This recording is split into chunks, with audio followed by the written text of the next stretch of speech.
Hello प्यारे बच्चे, नमस्कार। कैसे हैं आप? मैं मयंक सिंह अपने यूट्यूब चैनल एग्जाम बिंदु में आपका स्वागत करता हूं। आइए प्यारे बच्चे, आज हम लोग पढ़ेंगे न्यूक्लिक अम्ल और इसको दो पार्ट में खत्म करने का प्रयास करेंगे। पहला पार्ट हम लोग देखते हैं। कह रहा है सर्वप्रथम न्यूक्लिक अम्ल का खोज किसने किया था? सर्वप्रथम मिस्र ने।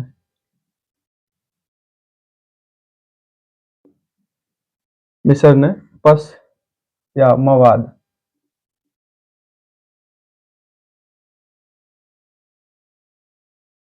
कोशिकाओं से पृथक करके प्राप्त न्यूक्लिक अम्ल को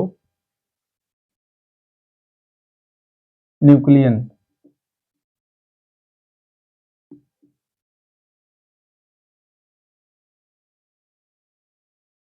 न्यूक्लियन नाम दिया। क्या नाम दिया? न्यूक्लियन। इसके पश्चात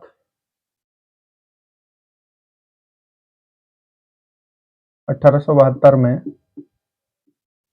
शुक्राणु के शीर्ष में अम्लीय तथा क्षारीय प्रकृति के पदार्थ पृथक किए, जिसे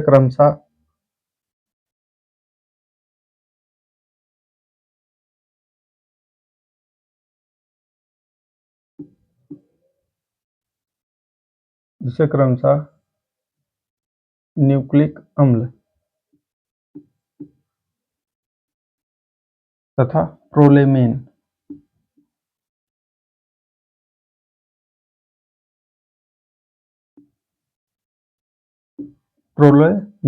कहा।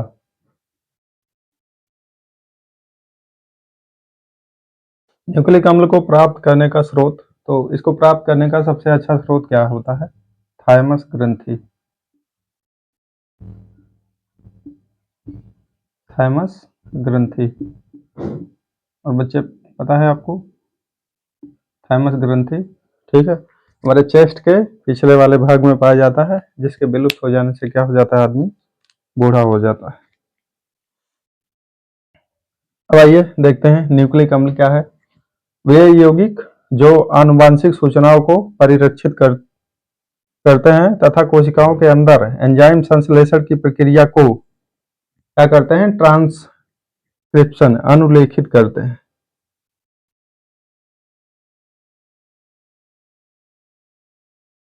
अनुलेखित तथा क्या करते हैं? स्थानांतरित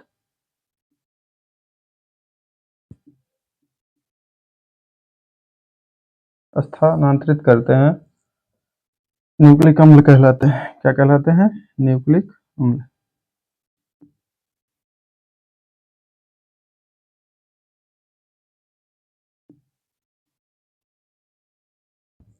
ठीक है, या कार्बन, हाइड्रोजन, नाइट्रोजन तथा फास्फोरस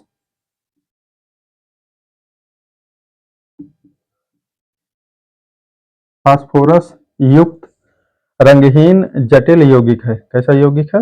जटिल यौगिक। किससे बना होता है? कार्बन, हाइड्रोजन, नाइट्रोजन तथा साथ में क्या होता है? फास्फोरस। यह तनु क्षार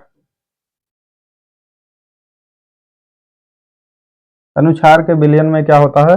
विलय होता है तथा कार्बनिक विलायकों, जल, कार्बनिक विलायकों कामा जल तथा अम्ल, अम्ल में क्या होता है? अविलय होता है। क्या होता है? अविलय। इसमें फास्फोरस की मात्रा क्या होती है? अधिक होती है।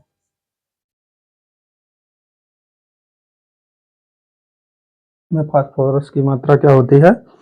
अधिक होती है तथा ये अम्लीय प्रकृति के होते हैं। किस प्रकृति के? नेचर इन एसिडिक, अम्लीय। इस बात को ध्यान रखेंगे। कह रहा है ये प्रोटीन की भांति लंबी श्रृंखला वाले क्या होते हैं?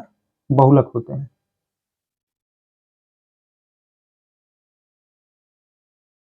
क्या होते हैं? बहुलक।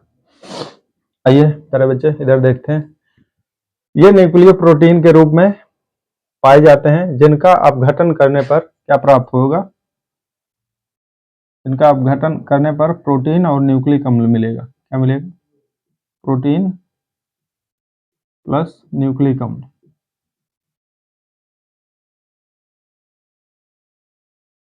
न्यूक्लिक अम्ल।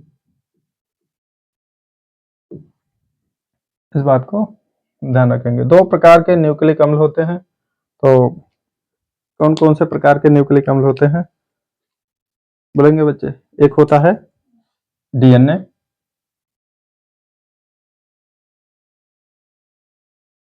ठीक है, और एक होता है आरएनए। डीएनए को क्या कहा जाता है? Deoxyribose nucleic acid.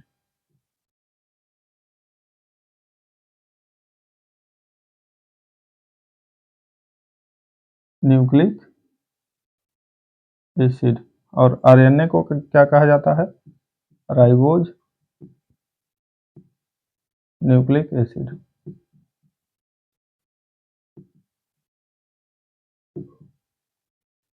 Ribose nucleic acid. DNA कोशिका के किसमें पाया जाएगा? केंद्रक में। किसमें पाया जाता है? इसको न्यूक्लियस कहा जाता है।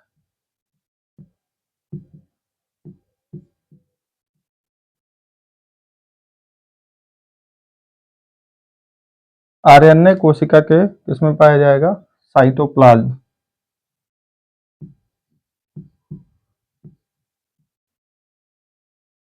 या इसको कहते हैं कोशिका द्रव्य। क्या कहते हैं? कोशिका द्रव्य। ठीक है, इस बात को ध्यान रखेंगे। यहाँ न्यूक्लियोटाइड की लंबी श्रृंखला वाले क्या होते हैं? बहुलक होते हैं।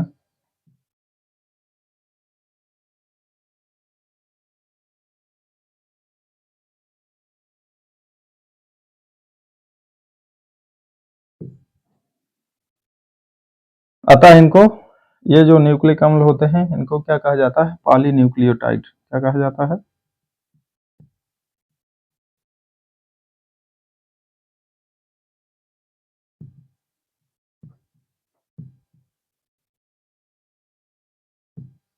पॉलीन्यूक्लियोटाइड भी कहा जाता है। अब देखते हैं प्यारे बच्चे न्यूक्लिक अम्ल का वर्गीकरण। तो न्यूक्लिक अम्ल का वर्गीकरण दो भागों में किया गया है। एक क्या होता है? डीएनए। दूसरा क्या होता है? आरएनए। डीएनए का फुल फॉर्म क्या होता है? Deoxy ribose nucleic acid. ठीक है, और इसमें क्या पाया जाता है? फास्फोरिक अम्ल।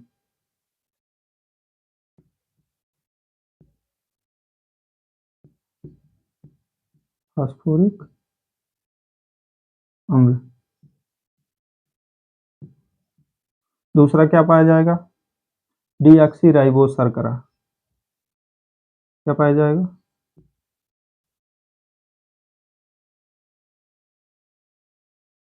Deoxy ribose.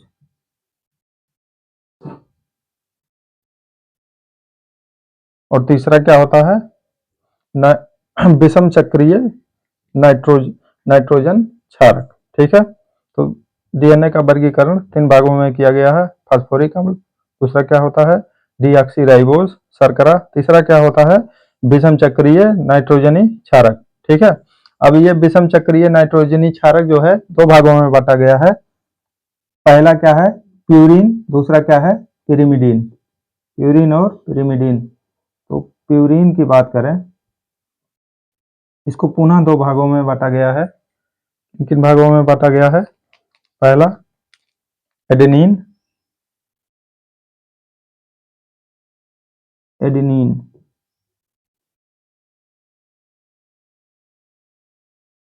दूसरा क्या है? ग्वानिन। एडेनिन और ग्वानिन। पिरिमिडीन को भी दो भागों में बांटा गया है, थाइमिन और साइटोसिन। थाइमिन और साइटोसिन।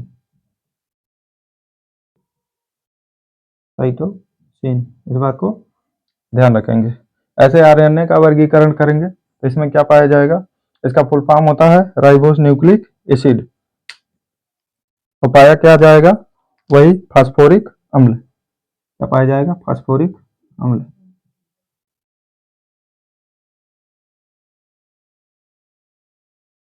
फास्फोरिक अम्ल। दूसरा क्या पाया जाएगा, यहाँ पे पाया जाता है डीऑक्सीराइबोस शर्करा, यहाँ क्या पाया जाएगा, राइबोस शर्करा।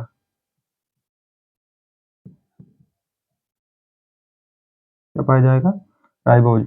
और तीसरा पाया जाएगा नाइट्रोजनी विषम क्षारक, ठीक है, जिसमें एक प्यूरिन होगा, दूसरा क्या होगा, पिरिमिडीन। इसमें भी दो भाग होंगे, क्या होगा, पहला एडेनिन, फिर क्या होगा, ग्वानिन। और पिरिमिडीन में क्या होगा, यहाँ पे पिरिमिडीन में थाइमीन होता है, और आरएनए में क्या होता है, थाइमीन के जगह पे क्या होता है, यूरेसिल। तो इस बात को ध्यान रखेंगे, क्या होगा, यूरेसिल। बाकी एडेनिन, ग्वानिन, थाइमीन, साइटोसिन। यहाँ पे क्या होगा, एडेनिन, ग्वानिन, यूरेसिल और साइटोसिन,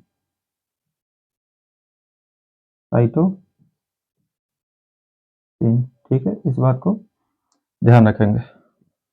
इसके आगे नेक्स्ट वीडियो में हम लोग देखेंगे। वीडियो कैसा लगा कमेंट में बताएं, और अपने तैयारी के लिए चैनल से जुड़े रहें, चैनल को सब्सक्राइब करें। खुश रहें, मस्त रहें। स्क्रीनशॉट ले लें।